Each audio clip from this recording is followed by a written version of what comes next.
नमस्कार, ANB superfast में दर्शकों का स्वागत है। मैं हूं करण जोशी। बढ़ेंगे पहली स्पीड की तरफ। बॉलीवुड के महानायक अमिताभ बच्चन और उनके बेटे अभिषेक बच्चन को कोरोना पॉजिटिव पाया गया। इसके बाद उन्हें मुंबई के नानावती अस्पताल में एडमिट करवाया गया। 77 वर्षीय अमिताभ बच्चन ने खुद इस बात की जानकारी दी। अमिताभ बच्चन ने अपने ट्वीट में लिखा कि मुझे कोरोना पॉजिटिव पाया गया, अस्पताल में शिफ्ट कर रहे हैं। अस्पताल अथॉरिटीज को सूचित किया जा रहा है। पिछले 10 दिनों में जो भी मेरे करीब रहे उन सभी से निवेदन है अपना टेस्ट करवा लें।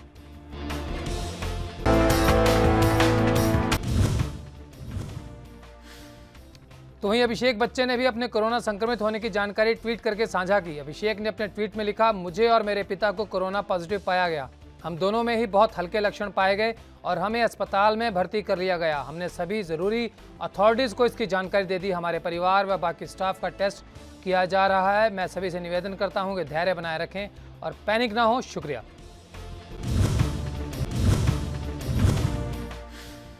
अमिताभ बच्चन और अभिषेक बच्चन के कोरोना पॉजिटिव आने के बाद एक्ट्रेस ऐश्वर्या राय बच्चन और जया बच्चन का टेस्ट नेगेटिव पाया गया। अमिताभ के पॉजिटिव आने के बाद उनके पूरे परिवार और स्टाफ का टेस्ट करवाया गया, जिसमें रिपोर्ट नेगेटिव आई। यह परिवार और फैंस के लिए खुशी की बात है। हालांकि अभी भी बाकी घर वालों और घर के स्टाफ के टेस्ट का रिजल्ट आना बाकी है।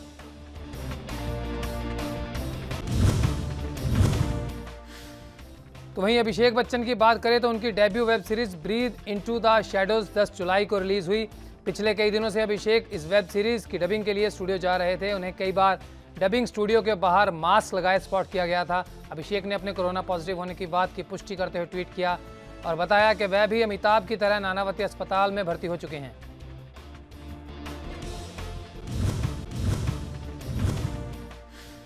तो वहीं राजस्थान में सियासी ड्रामा फिर से शुरू हो गया। सूबे के मुख्यमंत्री अशोक गहलोत और पुलिस ने आरोप लगाया कि राज्य में सरकार गिराने की साजिश चल रही है। अशोक गहलोत का आरोप है कि बीजेपी उनकी सरकार को गिराने की साजिश कर रही है।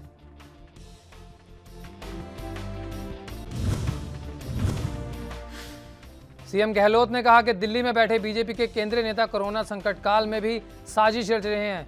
गहलोत सरकार गिराने की साजिश में स्पेशल ऑपरेशन ग्रुप ने बीजेपी के 2 नेताओं को गिरफ्तार किया। इन पर कांग्रेस के विधायकों को प्रलोभन देने का आरोप है।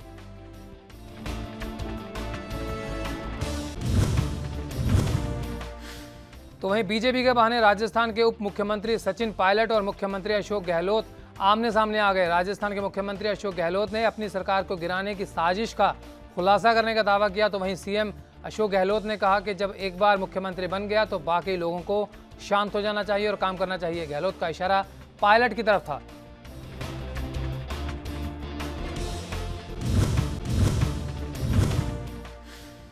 माना गया कि इस कार्रवाई के जरिए अशोक गहलोत सचिन पायलट को प्रदेश अध्यक्ष और उप मुख्यमंत्री पद से हटाने का दबाव भी आला कमान पर बना सकते हैं। इसके चलते राजस्थान की राजनीति में बवाल मचा हुआ है।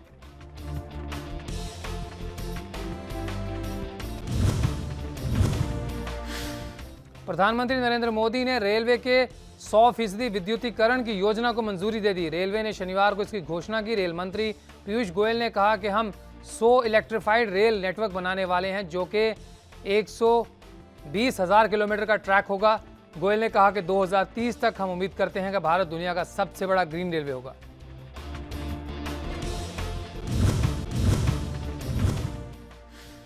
इंडिया ग्लोबल वीक 2020 को संबोधित करते हुए पीयूष गोयल ने कहा कि स्पष्ट संकेत हैं कि भारत वापस आने की राह पर है।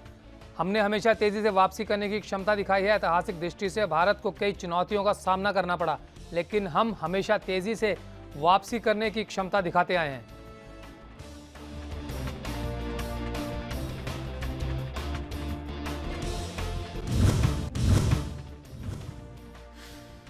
आपको बता दें कि हाल ही में रेलवे ने सोलर पावर की बिजली से ट्रेनों को दौड़ाने की बात कही। मध्य प्रदेश के बीना में रेलवे ने इसके लिए सोलर पावर प्लांट तैयार किया।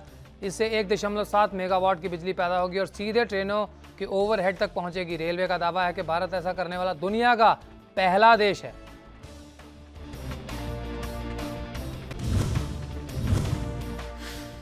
तो वहीं गुजरात में पाटीदार आरक्षण आंदोलन से चर्चित हुए युवा नेता हार्दिक पटेल को शनिवार को प्रदेश कांग्रेस कमेटी का कार्यकारी अध्यक्ष नियुक्त किया गया।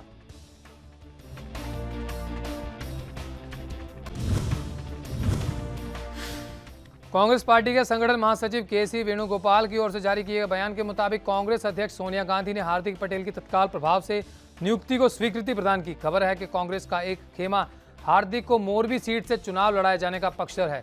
इसलिए कांग्रेस की कार्यकारी अध्यक्षा सोनिया गांधी ने यह फैसला लिया।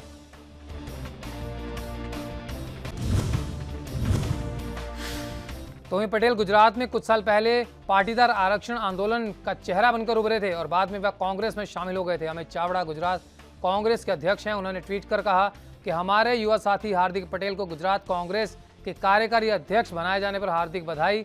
जनहित की लड़ाई साथ मिलकर और मजबूती से लड़ेंगे।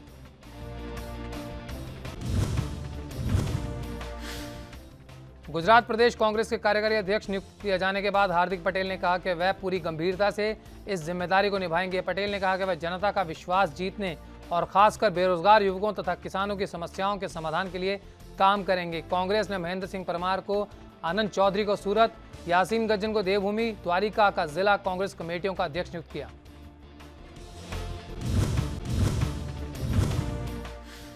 तो वहीं बीते दिन विश्व स्वास्थ्य संगठन ने मुंबई के धारावी मॉडल की सराहना की और अब कांग्रेस के पूर्व राष्ट्रीय अध्यक्ष राहुल गांधी ने भी वहां की सरकार और जनता को शाबाशी दी। राहुल गांधी ने ट्वीट करते हुए लिखा कि WHO ने कोरोना संक्रमण को रोकने के लिए हमारे देश के धारावी मॉडल की प्रशंसा की।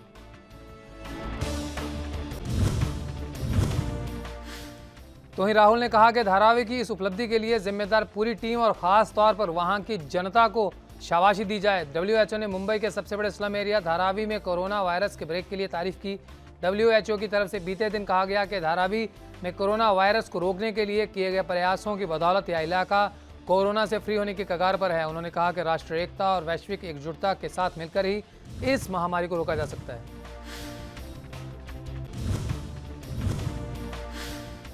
तो वहीं गोवा के मुख्यमंत्री प्रमोद सावंत ने राज्य में कोरोना वायरस संक्रमण के मामले बढ़ने के बीच लॉकडाउन लगाने की किसी भी संभावना से इनकार किया। सावंत ने कहा कि अनलॉक की प्रक्रिया शुरू हो गई है और आर्थिक गतिविधियां प्रारंभ करने को प्राथमिकता दी जानी चाहिए।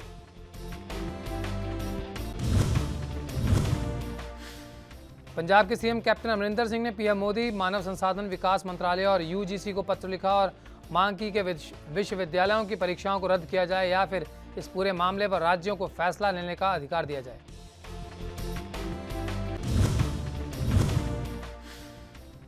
कैप्टन ने अपने पत्र में कोरोना महामारी के बढ़ते मामलों का जिक्र करते हुए कहा कि UGC को परीक्षा अनिवार्य करने पर एक बार फिर से विचार करना चाहिए और राज्यों को इस मुद्दे पर निर्णय लेना चाहिए।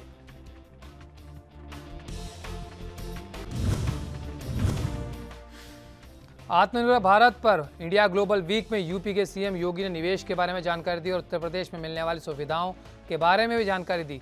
सीएम योगी ने बताया कि निवेशकों को किस तरह से यूपी सरकार मदद कर रही है।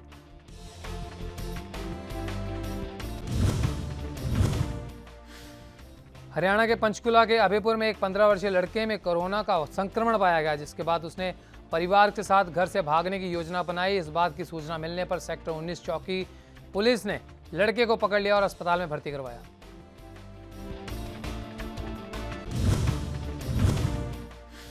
तो वहीं सेक्टर 19 चौकी प्रभारी गुलाब ने बताया कि जब उसे घर पर एम्बुलेंस लेने गई तो वह अपने परिवार के साथ घर से भाग गया, लेकिन उसे थोड़ी दूर जाने पर पकड़ लिया गया और अस्पताल में भर्ती करवा दिया गया।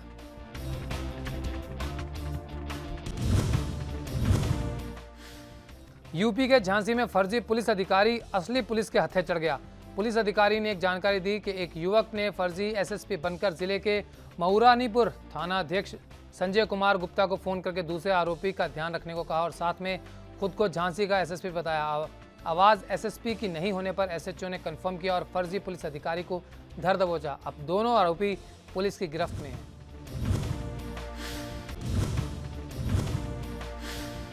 लोगों को स्वास्थ्य के प्रति जागरूक करने के लिए छत्तीसगढ़ के दंतेवाड़ा में हेल्थ कॉल सेंटर का शुभारंभ किया गया। इस सेंटर से खास तौर पर गर्भवती महिलाओं की निगरानी की जाती है ताकि उनको डिलीवरी के समय कोई परेशानी ना हो। खास बात यह है कि यहाँ के स्थानीय भाषा में ही उन्हें जानकारी दी जाती है। आपको बता दें कि नक्सल प्रभावित क्षेत्र है, यहाँ के लोगों को सुविधाएं देने के उद्देश्य से यह कार्यक्रम शुरू किया गया।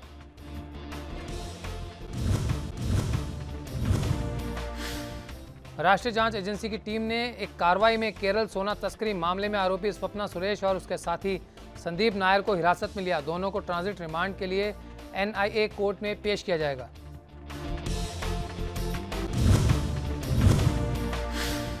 तो वहीं केरल की राजधानी में स्थित UAE कॉन्सुलेट की पूर्व कर्मचारी स्वप्ना उन 4 आरोपियों में शामिल हैं जिनके खिलाफ NIA ने दुबई से राजनयिक बैगेज के जरिए सोने की तस्करी कर 5 जुलाई को तिरुवनंतपुरम लाने में कथित मामले में मामला दर्ज किया है। स्वप्ना और उसके साथी मामले के प्रकाश में आने और उसके खिलाफ एफआईआर दर्ज किए जाने के बाद से फरार थे।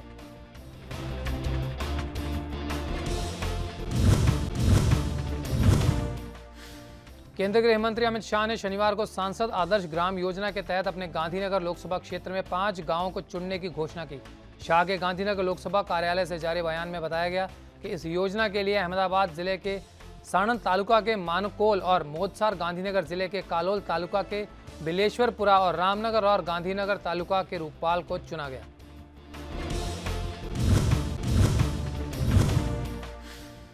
शाह के मुताबिक इन गांवों का ऐतिहासिक और स्थानीय महत्व है और सांसद वहां बुनियादी ढांचे एवं समग्र विकास के लिए काम करेंगे। आपको बता दें कि प्रधानमंत्री नरेंद्र मोदी के पहले कार्यकाल में सांसद आदर्श ग्राम योजना को बड़े ही जोर और शोर के साथ लॉन्च किया गया था।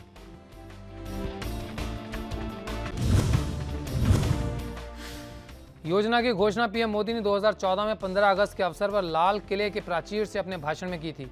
यह योजना प्रधानमंत्री नरेंद्र मोदी ने 11 अक्टूबर 2014 को लोकनायक जयप्रकाश नारायण की जयंती पर घोषित की थी। पीएम द्वारा शुरू की गई इस योजना का मकसद गांव के कायापलट का था, जिससे गांव में तमाम जरूरी सुविधाएं उपलब्ध हो सके।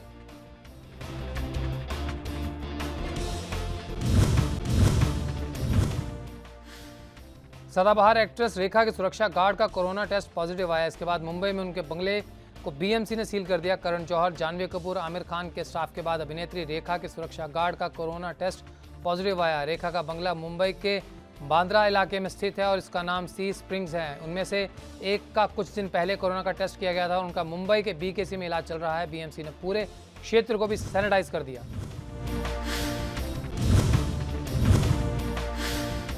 Most magical place on earth कोविड-19 के प्रसार को रोकने में मदद करने के लिए नए नियमों के साथ लगभग 4 महीने बाद खुलेगा। वॉल्ट डिज्नी वर्ल्ड के मैजिक किंगडम और एनिमल किंगडम फिर से खुलेंगे, जबकि एपकॉट और डिज्नी के हॉलीवुड स्टूडियो 4 दिनों के बाद चलेंगे। डिज्नी के दोबारा खुलने से भारी खुशी दिखाई दी।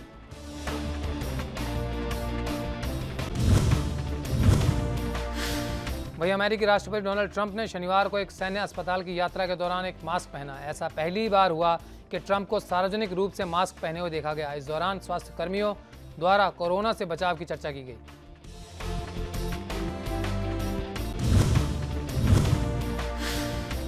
ट्रंप ने हेलीकॉप्टर से Walter read national military medical centre के लिए उपनगरीय वाशिंगटन से उड़ान भरी और घायल सेवा कर्मियों और कोविड-19 के रोगियों की देखभाल के लिए उड़ान भरी। व्हाइट हाउस से बाहर निकलते ही उन्होंने संवाददाताओं से कहा कि जब आप अस्पताल में होते हैं, खासकर मुझे लगता है कि मास्क पहनना जरूरी है।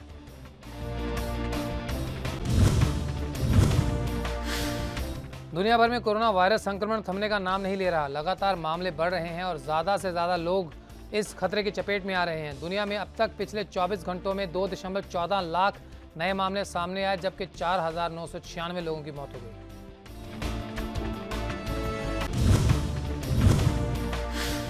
वर्ल्ड मीटर के मुताबिक दुनिया में 1,28,39,000 से ज्यादा लोग संक्रमित हैं, जबकि मरने वालों की संख्या 5,67,000 के पार पहुंच गई।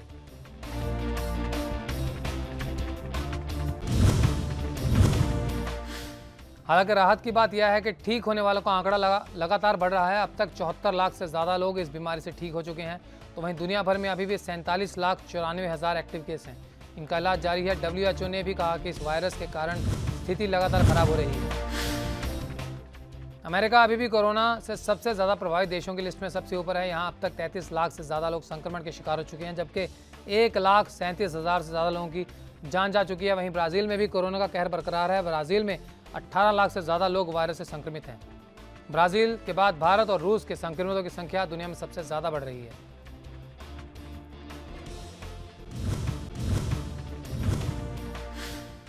ब्राज़ील, रूस, Spain, UK, Italy, Bharat, Peru, Chile, Italy, South Africa में कोरोना के मामलों की संख्या 2 लाख पार हो चुकी है। वहीं जर्मनी में भी 1,99,000 से ज़्यादा मामले सामने आ चुके हैं। भारत दुनिया में सबसे ज़्यादा केस के मामले में तीसरे नंबर पर पहुंच गया, जबकि सबसे ज़्यादा मौत की लिस्ट में 8वें नंबर पर है।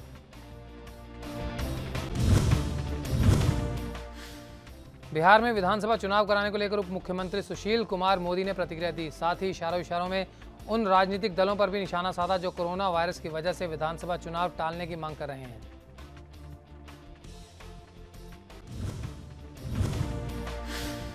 शनिवार को बिहार के उप मुख्यमंत्री सुशील कुमार मोदी ने ट्वीट किया कि विधानसभा चुनाव समय पर हों या टल जाएं, एनडीए चुनाव आयोग के निर्णय का पालन करेगा। हम हर स्थिति के लिए तैयार हैं, लेकिन जैसे कमजोर विद्यार्थी परीक्षा टालने के मुद्दे खोजते हैं, वैसे ही कुछ दल सूबे में विधानसभा चुनाव टालने के लिए दबाव बना रहे हैं।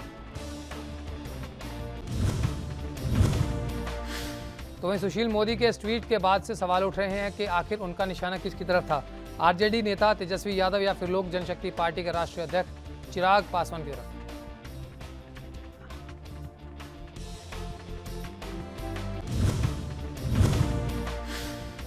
कोरोना ने देश का हाल बेहाल कर रखा है। हर दिन पहले से ज्यादा कोरोना संक्रमण के मामले देश में दर्ज किए जा रहे हैं। देश में संक्रमितों की संख्या अब 8 लाख के पार पहुंच गई। तो वहीं स्वास्थ्य मंत्रालय के ताज़ा आंकड़ों के मुताबिक देश में अब तक 8,20,916 लोग कोरोना से संक्रमित हो चुके हैं। इनमें से 22,123 लोगों की मौत हो चुकी है, जबकि 5,15,000 लोग ठीक भी हुए। तो वहीं बीते दिन कोरोना वायरस के 27,114 नए मामले सामने आए और 519 मौतें हुई। तो वहीं उत्तराखंड में कोरोना के मामले दिन पर दिन बढ़ते जा रहे हैं। शनिवार को भी प्रदेश में 45 और लोग कोरोना की पुष्टि हुई।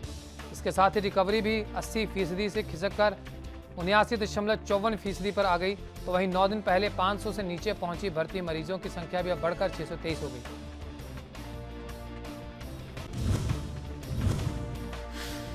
तो वहीं राज्य में पिछले 11 दिन में संक्रमण दर करीब 14% की गिरावट आई। बीती 1 जुलाई को संक्रमण की दर 4.71% थी, जो अब घटकर 4.06% रह गई। प्रदेश में अब तक कोरोना के 3,417 मामले सामने आए, जिसमें से 2,718 स्वस्थ हो गए। कोरोना संक्रमित 46 लोगों की मौत हो गई, जबकि 30 मरीज राज्य से बाहर जा चुके हैं।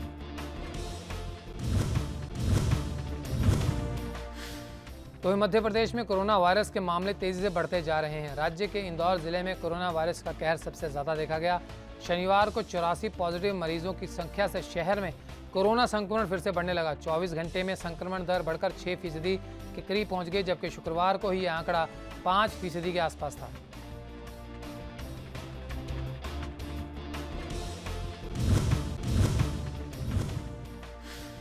शनिवार को जांचे गए 1,463 सैंपल में से 84 मरीज कोरोना पॉजिटिव मिले। वहीं शुक्रवार को 99 मरीज पॉजिटिव आए। शनिवार को कोरोना से एक भी मौत नहीं हुई। अप्रैल के 4 मौतों की पुष्टि जरूर हुई है। इसके साथ ही मरने वालों की संख्या 265 पहुंच गई।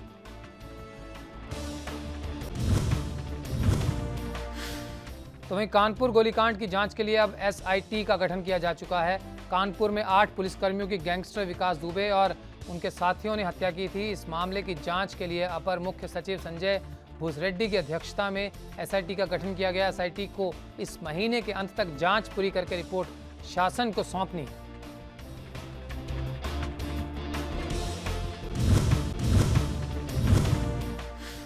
वहीं कानपुर मामले पर संजय भूसरेड्डी की अध्यक्षता वाली इस SIT में अपर पुलिस महानिदेशक हरिराम शर्मा और पुलिस उप महानिरीक्षक जे रविंद्र गौड़ को भी शामिल किया गया। SIT से जरिए घटना से जुड़े विभिन्न प्रकरण की जांच की जाएगी। साथ ही 31 जुलाई 2020 तक SIT को जांच रिपोर्ट शासन को सौंपनी होगी। SIT के जरिए विकास दुबे और पुलिस के रिश्तों के साथ उस पर अब तक एक्शन ना होने के कारणों की भी जांच की जाएगी।